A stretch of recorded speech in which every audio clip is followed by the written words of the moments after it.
arba'atu asya'a, ada 4 perkara. Islamun, pertama Islam, wa aqlun dan berakal, wa naqaun min nahwi haidin dan bersih dari seumpama haid. Wa ilmun dan mengetahui biqaunil waqti qabilan lisaumi, dengan adanya waktu itu bisa dipakai puasa atau bisa menerima puasa.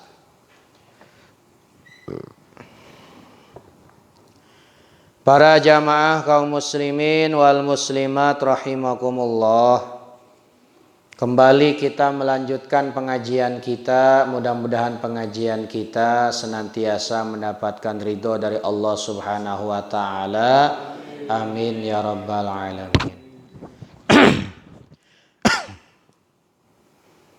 Kita saat ini akan membahas tentang hal-hal yang berkaitan dengan puasa, karena tinggal beberapa hari lagi kita akan memasuki bulan Ramadan.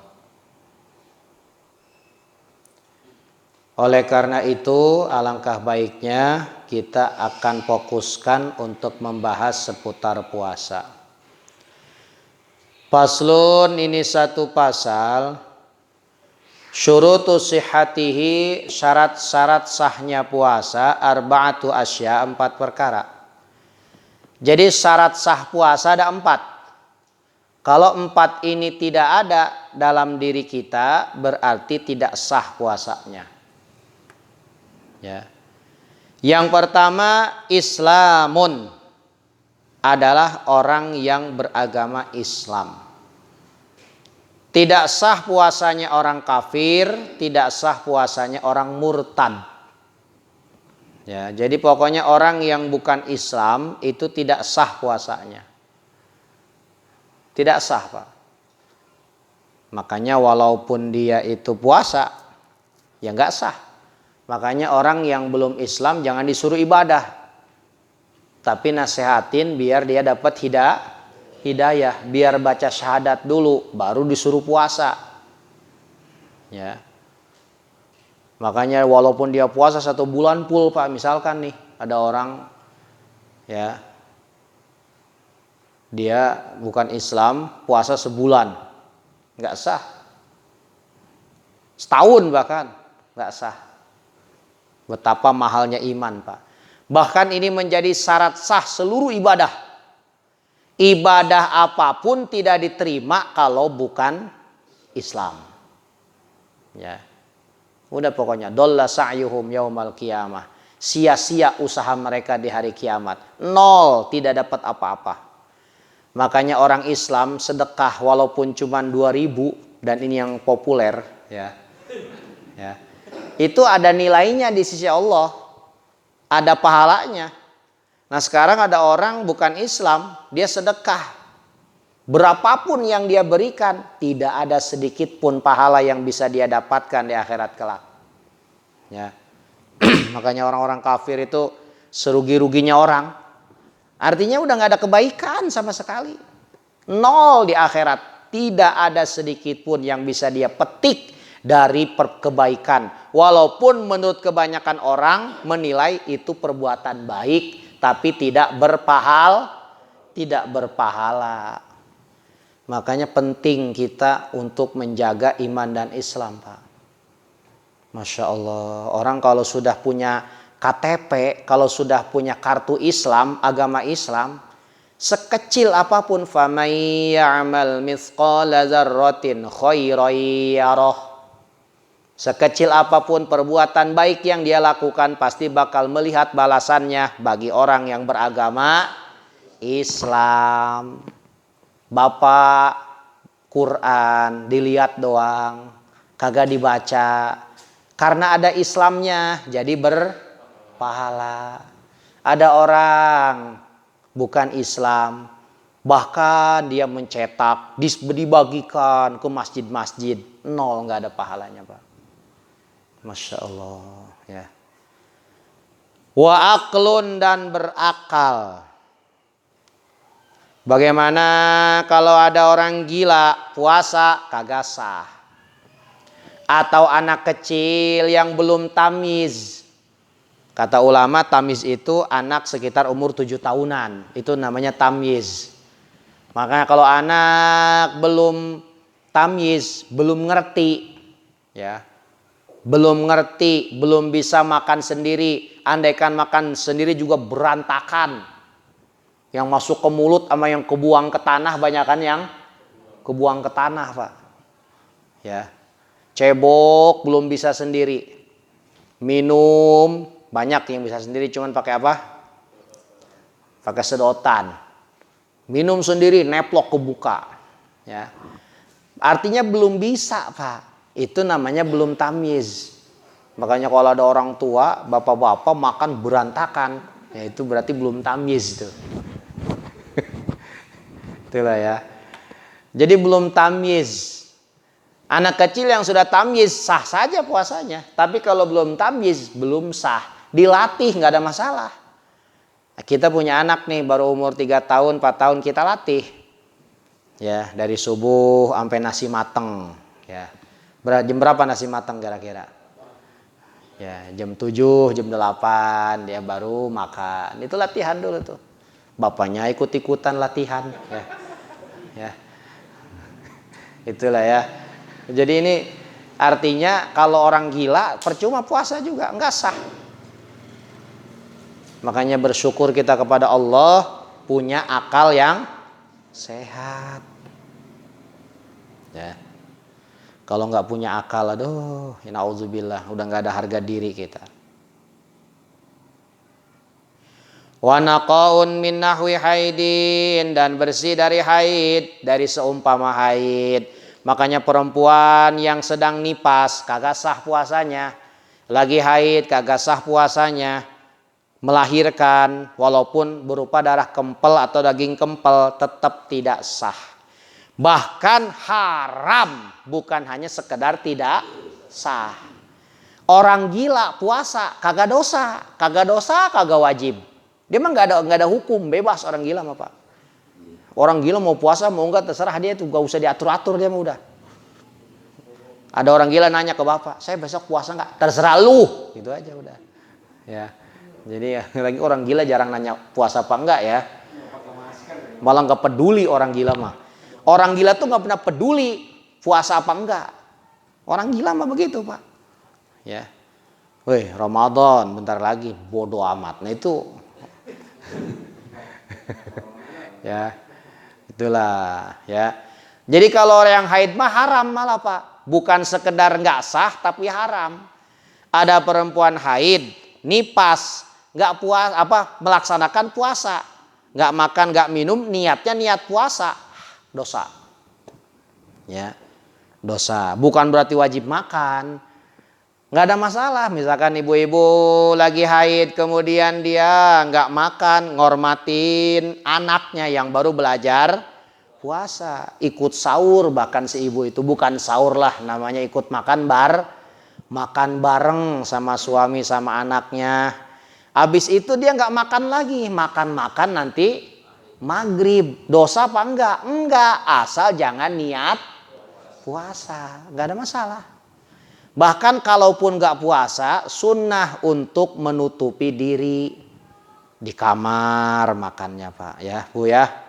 Di kamar, jangan terang-terangan, mentang-mentang lagi haid, ya kan. Di depan rumah, gultuk-gultuk makan kacang, ya kan. Itu nggak sopan, ya. Di kamar, Pak. Kemudian wa ilmun min kaunil waqti qabilan lisaumi, dan mengetahui kalau waktu yang dia pakai buat puasa adalah waktu yang bisa dipakai puasa. Waktu yang dibolehkan puasa. Sebab ada 5 waktu yang tidak boleh puasa. Idul Adha, Idul Fitri, dan hari Tasyrik, 3 hari setelah Idul Adha. 5 hari haram puasa. Pastikan ketika Bapak puasa bukan di dalam yang 5 hari ini. 5 hari doang, Pak, yang diharamkan puasa. Nggak ada keterangan satupun haram puasa di bulan Rajab. Ya, sekarang ditambah-tambahin. Puasa di bulan Rajab lah disebut haram. Ya, Nabi aja cuma nyebut berapa? 5. Di luar 5 terserah Bapak mau puasa mau enggak. Itu hari Jumat gimana? Dibahas panjang lebar nanti babnya. Artinya jatuh kepada haram mah enggak. Ya. Enggak, artinya jangan sampai kita itu puasa ternyata di hari yang 5. Ya, pas lebaran pada buka yang lain dia puasa sendiri. Ya, Pak, silakan makan. Lagi saum. Wah, ini nih perlu diborgol nih orang nih. Kemungkaran, dosa, Pak. Dosa. Jangan dikira, wali nih orang. Luar biasa, soleh, bukan soleh. Bejat namanya itu. Ya. Jadi tidak semua ibadah itu dilakukan dapat pahala. Salat aja ada yang dilarang. Ya, seperti habis sholat subuh dia sholat ba'diyah, ya, rajin amat ini Ustadz. Ternyata Ustadz karbitan Pak, ya. Jadi habis sholat subuh dia sholat ba'diyah, ya. Jadi itu jatuhnya pada pelarangan. Nah sekarang kalau kita puasa di bulan di hari-hari yang diharamkan, dosa. Pastikan, dan ini jarang sekali ya. Dalam setahun kita dilarang hanya berapa? 5 hari. Hanya 5 hari Pak. Terserah tuh Bapak di luar yang 5 Bapak puasa terus. Pas 5 hari itu pokoknya mah jangan sampai puasa Pak ya. Ini saya ngasih tahu aja nih, kadang-kadang suka ada aja yang ngelanggar itu ya.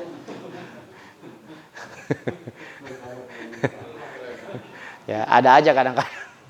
Ya.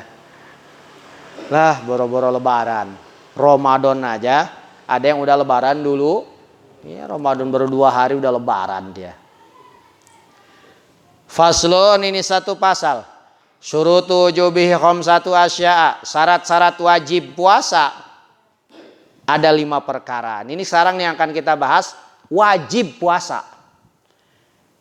Ada 5 syarat seseorang dianggap wajib puasa Ramadan. Kalau 5 syarat ini nggak ada, nggak usah puasa. Tidak wajib. Makanya kalau dalam 5 perkara ini ada dalam diri kita, berarti kita wajib puasa. Ya. Coba kita cek satu-satu nih. Ada nggak 5 syarat diri kita semua nih? Islamun, pertama Islam. Gimana Pak? Agamanya kita semua apa? Islam. Yakin Islam? Alhamdulillah. Yakin kita orang Islam. Nih syarat pertama lulus. Bagaimana kalau ada orang mantan Islam, murtad, tetap wajib puasa. Ada orang murtad tetap wajib puasa sebab dia pernah Islam. Ya. Gimana maksudnya? Jadi dia nanti berapa tahun dia nggak puasa gara-gara murtad, dikodok nanti kalau dia sudah masuk Islam lagi. Nah sekarang sampai mati nauzubillah min dzalik murtad terus, disiksa oleh Allah Subhanahu wa taala. Itulah Pak ya. Sekarang begini, apakah orang kafir tidak wajib puasa? Wajib tetap Pak. Ada orang kafir mati, dia disiksa, siksaannya double Pak. Disiksa karena tidak beriman, plus disiksa tidak sholat, disiksa tidak puasa, disiksa tidak zakat dan sebagainya. Artinya apa? Orang kafir pun sebetulnya kena kewajiban ibadah. Cuman karena dia masih kafir, terganjal oleh kekafirannya. Ya makanya nanti kalau di akhirat double sih siksanya Pak. Nauzubillah min dzalik. Ya. Sekarang dia sholat aja tuh walaupun belum Islam, nggak sah. Sudah kita bahas tadi. Syarat ibadah harus apa dulu? Islam dulu. Itu syarat pertama Pak ya. Jadi harus beragama. Kalau sudah orang Islam berarti wajib puasa. Jangan sampai nggak puasa. Ngaku Islam nggak puasa. Masya Allah. Nauzubillah min dzalik. Ya. Wih, sekarang makin kesini saya lihat makin parah itu. Ya, yang nggak puasa itu makin parah, makin berani. Mudah-mudahan dengan adanya virus corona ini kita semua bisa disadarkan oleh Allah Subhanahu wa taala ya. Bisa makin rajin ibadah. Yang kedua wa taklifun. Taklif, apa taklif? Orang mukallaf. Siapa mukallaf? Mukallaf ini baligh berakal, baligh berakal. Berarti kalau belum baligh belum wajib. Anak kecil belum baligh belum wajib. Syarat baligh ada 3 ciri baligh. Pernah keluar sperma, haid bagi perempuan, atau umurnya sudah berapa? 15 tahun. Kalau 3 ini terjadi berarti udah balik semua Pak? Udah ya? Pak Amr udah balik belum? Udah ya? Oh, ya. Udah. Udah ya? Udah balik semua ya? Berarti 2 syarat ini sudah ada, berarti kita puasa tidak hanya balik, berakal. Sekarang ada orang gila, nggak wajib puasa. Anak kecil sama nggak wajib puasa. Anak kecil nggak wajib puasa. Kemudian orang gila nggak wajib puasa karena mereka bukan mukallaf. Ya, nggak wajib Pak.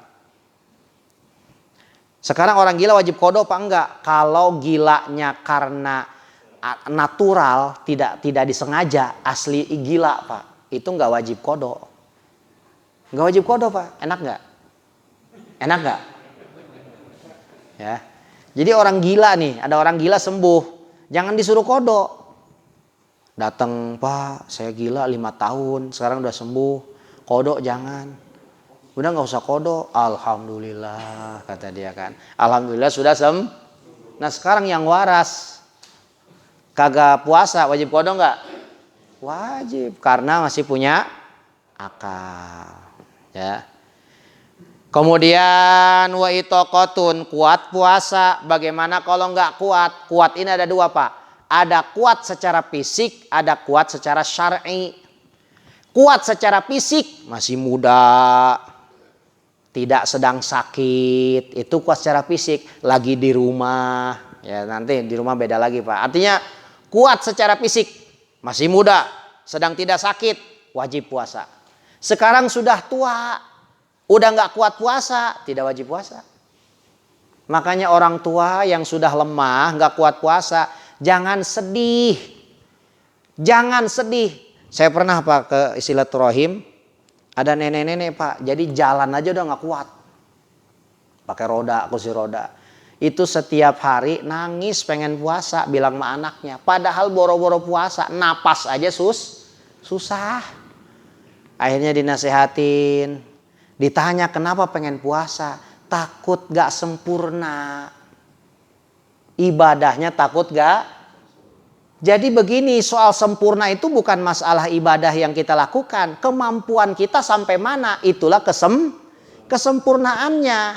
Orang yang bisa berdiri sholatnya, berarti sholat berdiri, itulah sempurna baginya. Sekarang gak bisa diri, sholatnya duduk, sempurna gak? Sempurna bagi dia. Itulah kesempurnaan bagi dia. Jangan suka dibilang gak sempurna ya. Sekarang ada kakek-kakek yang lain pada puasa. Dia enggak karena uzur. Apakah tidak sempurna? Sangat sempurna. Bagi kita yang sehat dan masih muda, cacat itu namanya. Dosa kita gak puasa. Tapi bagi yang sudah tua, tidak puasa, cukup bayar fidyah setiap hari. Itulah kesempurnaan bagi dia. Jangan dianggap tidak sempurna. Jangan sedih. Akhirnya alhamdulillah itu Pak. Ya setelah diingetin, berarti tetap sempurna atau sempurna. Malah kalau maksain jadi madorot, malah jadi dosa. Termasuk orang yang lagi sakit sama tidak wajib puasa kalau memang penyakitnya membahayakan. Kemudian wasihat kuat secara syar'i. Apa kuat secara syar'i? Sedang tidak haid, sedang tidak nipas. Ini sudah dibahas tadi ya. Kalau dia lagi haid lagi nipas tidak wajib puasa. Berarti lagi lemah secara syar'i. Badannya sih kuat, makannya banyak itu ibu-ibu. Wah ilah tuh makan, kagak dikunyah lagi Pak. Gas 3 dipanggul sekaligus kuat. Galon 2 kanan kiri kuat. Tapi lagi haid, bukan lemah fisik, tapi lemah secara syar'i. Berarti dia tetap tidak wajib, bahkan haram puasa. Berarti lagi lemah tuh, lemah secara syar'i. Jangan puasa. Ya. Kemudian yang selanjutnya wasihatun, badan sehat. Nah, ini sudah kita bahas tadi, sehat. Berarti orang yang sakit gak usah sedih. Ada orang sakit, aduh saya tahun ini kagak puasa, lagi sakit. Berarti ibadah saya kurang sempurna. Sekali lagi, bukan kurang sempurna, itulah kesempurnaan dia. Kalau lagi sehat gak puasa, berarti itu gak sempurna namanya. Orang lagi sakit, ya. Nah ini sakit, hati-hati ya. Sakit itu macam-macam. Ada sakit yang dibolehkan puasa, bahkan tetap wajib. Ada sakit yang gak wajib puasa, bahkan haram. Tergantung penyakitnya. Ya.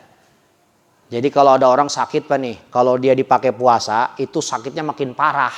Bahkan bisa menimbulkan kematian. Bukan sekedar gak wajib, tapi apa Pak? Haram puasanya, dosa puasanya Pak. Ya, sekarang begini, ada orang kata dokter, kamu kalau bisa jangan puasa dulu. Emang kenapa dok? Ini bahaya, sembuhnya lama nanti. Itu boleh nggak puasa? Boleh nggak puasa? Tapi andaikan puasa nggak ada masalah. Ya, nah yang terakhir nih, dok, saya boleh nggak puasa? Apa hubungannya puasa? Kamu kan cuman raget doang di kepalanya, raget, ya. Tahu raget nggak Pak? Jadi kepalanya banyak ketombeknya, ya. Sama ini sariawan, ya. Atau tetap wajib tuh mau puasa, nggak ada hubungannya sama puasa. Jadi kalau memang penyakit itu ketika dipakai puasa nggak bahaya, tetap hukumnya wajib. Ya. Sekarang ada orang nih, ini kabar ini perlu kita lawan Pak. Dengan adanya wabah corona, ada beberapa orang yang berencana nggak puasa dengan alasan untuk mempertahankan imun. Sebab kalau dipakai puasa nanti kekebalan tubuh menurun. Ini rentang penyakit corona. Tetap tidak bisa dipakai alasan untuk nggak puasa. Coba-coba nggak puasa, dilaknat. Hati-hati. Kenapa nggak puasa? Takut imunitas lemah. Ya, nanti corona bisa kena. Ini tetap haram Pak. Nggak boleh Pak ya, hati-hati ya. Jangan terpancing kita sama omongan begitu.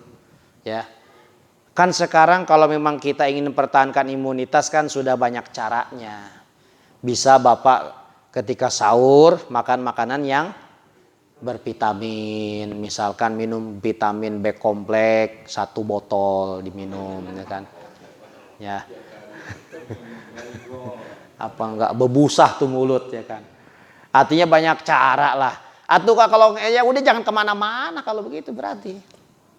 Ya udah di rumah aja lagi puasa mah. Kerja atau kan imunitas kita jaga dengan vitamin, ya dengan macam. Intinya mah itu sesuatu yang belum pasti, nggak boleh kita ninggalin puasa. Ya. Nggak boleh, itu badan masih sehat itu apa? Ya. Sekarang yang udah kena gini, Ya, udah kena nauzubillah min dzalik. Kata dokter jangan puasa, sebab kalau puasa imun makin lemah, nanti penyakit coronanya makin parah. Itu mah nggak ada masalah. Ya, tapi kalau yang sehat-sehat aja tetap wajib puasa, ya. Jadi wajib puasa, bahkan sumu tasihu. Ya. Puasalah kamu akan sehat. Jadi orang yang puasa malah insya Allah badannya sehat. Ya. Jadi kalau kita pengen sehat ya puasa, insya Allah Pak ya.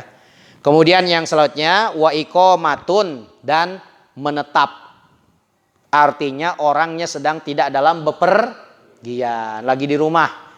Sekarang bagaimana kalau musafir? Musafir boleh nggak puasa dengan 3 syarat. 1, perjalanan jauh seukuran boleh qashar.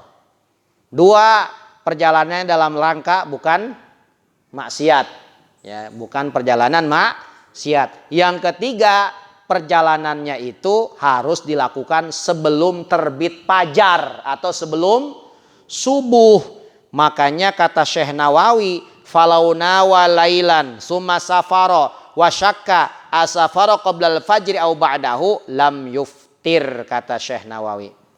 Barang siapa yang niat puasa di malam hari, dia misalkan niat puasa habis sahur nih. Sahur sekitar jam 4, beres sahur dia niat. Kemudian habis itu dia berangkat, pas berangkat azan. Pas berangkat azan subuh. Dia ragu, tadi setar di rumah udah subuh apa belum? Kan jadi masalah Pak nih. Kalau berangkatnya udah subuh, boleh nggak dia buka puasa? Nggak boleh. Kalau berangkatnya sebelum subuh, boleh nggak puasa? Boleh nggak puasa? Boleh. Ya, sebab berangkatnya sebelum subuh. Dia ragu. Tadi berangkat sebelum subuh apa setelah subuh? Maka kata Syekh Nawawi, lam yuftir, tidak boleh dia buka puasa. Kenapa sebabnya? Kagak yakin kalau berangkatnya sebelum subuh. Makanya kalau mau mudik, mudah-mudahan nanti aman ya bulan Ramadan, amin ya. Jadi Bapak mau mudik nih, berangkat, pengen buka puasa di jalan, berangkatnya sebelum subuh, habis taraweh berangkat setar, naik bajai, ya misalkan, naik apa lagi Pak? Ya nggak ada masalah, berangkatnya pokoknya sebelum subuh, jam 3, jam 2 ya, atau habis sahur. Ngapain sahur lagian ya, orang kita mau ini kan di jalan biasa aja, nggak ada masalah, nggak dosa, nggak apa. Sekarang begini, bagusan puasa apa enggak tergantung kondisi. Kalau sekiranya nih orang, wah saya mah kuat puasa juga, bagusan apa? Bagusan puasa. Saya mah kalau puasa lemes, aduh saya mah tuh bisa teler di jalan, bagusan nggak puasa. Ya, jadi artinya Bapak jangan ngerasa bersalah, emang dibolehin sama Allah. Kita di jalan biasa aja Pak. Bapak berangkat jam 3 dari Taman Raya, ya kan, di jalan pas subuh berhenti sholat, habis sholat ngopi, biasa ngopi, makan uduk ya kan, ya kan, Masya Allah ya kan. Biasa aja, nggak ada masalah. Cuman ya tetap punya adab. Kudu punya apa? Punya adab. Hormati orang-orang setempat yang sedang puasa. Ngumpet di kolong bis makannya. Di kolong bis itu Pak tuh, di kolong ya. Atau naik ke atap apa? Ke atap mobil ya. Atau dalam mobil. Artinya jangan terbuka begitu, jangan. Ya. Makanya kalau kita mudik Pak, di tengah jalan banyak yang nggak puasa, jangan suka marah-marah. Emang mereka boleh nggak puasa? Sekarang begini, berangkat setelah subuh, tetap dia nggak puasa. Gimana hukumnya? Pendapat yang kuat mengatakan tetap nggak boleh. Tapi ada juga pendapat Imam Al-Mazini mengatakan tetap boleh, kata beliau. Ya, walaupun berangkatnya setelah subuh tetap boleh. Cuman ini pendapat jarang ditukil oleh para ulama. Yalah, kebanyakan ulama mengatakan berangkatnya harus sebelum subuh. Ya itulah pengajian kita pada malam hari ini. Insya Allah nanti kita akan bahas hukum-hukum yang selanjutnya. Mudah-mudahan kita semuanya senantiasa berikan kesehatan sehingga kita bisa puasa dengan baik, dengan lancar, dengan penuh ridha Allah Subhanahu wa taala. Amin ya rabbal alamin. Allahumma shalli wa sallim ala